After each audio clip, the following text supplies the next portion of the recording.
पोटावर ठेवलं, त्याच्या पोटावरती ठेवलं तर माहिती मला कळत नाही, तुम्ही आधीच असणार नाही, ठीक आहे हरकत नाही. तर खाली पडतं कारण गुरुत्वाकर्षणाचा NSSच्या शिबिरातून आले. अच्छा बरं. तर आणखी कोण नवीन ज्यांना माहिती नाही असेल त्यांनी हात पकडला. ओके चला एवढं तरी आहे ना. तर हे पडतं कारण गुरुत्वाकर्षणाचा नियम. आता जर मी ह्याच्या या बाजूला वजन ठेवलं, म्हणजे आता वजन म्हणून माझ्याकडे सध्या माझ्याकडे पट्टा आहे, बेल्ट आहे. ह्या बेल्टला असं एक लोखंडी इथे पकड आहे, म्हणजे ते वजन. हे वजन जर मी इथे अडकवलं आणि त्यानंतर मी ह्या बोटावरती जर टोकावरती ठेवलं तर ते राहणार की पडणार? पडणार ना, पडायलाच पाहिजे ना, कारण वजन न ठेवता जर पडतं तर वजन ठेवला तर पडणारच पाहिजे ना, टोकावरती जाऊ शकतं.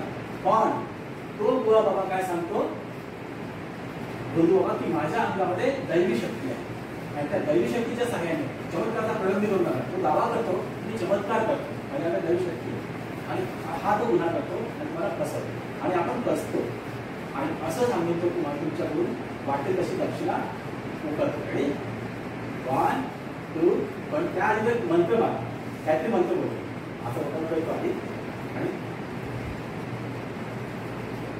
आब्राकाडाब्रा फट स्वाहा असं बोलतो. पण आमचा मंत्र काय आहे?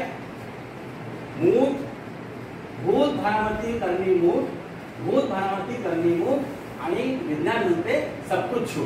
हा मंत्र आम्ही म्हणतो. रेडी 1 2 1 2 3.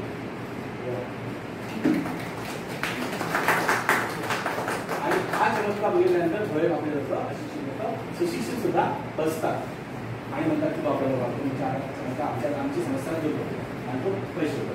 मग हे याच्या मागचं कारण काय कोण सांगू शकतो? नवीन पैकी ज्यांना माहिती नाही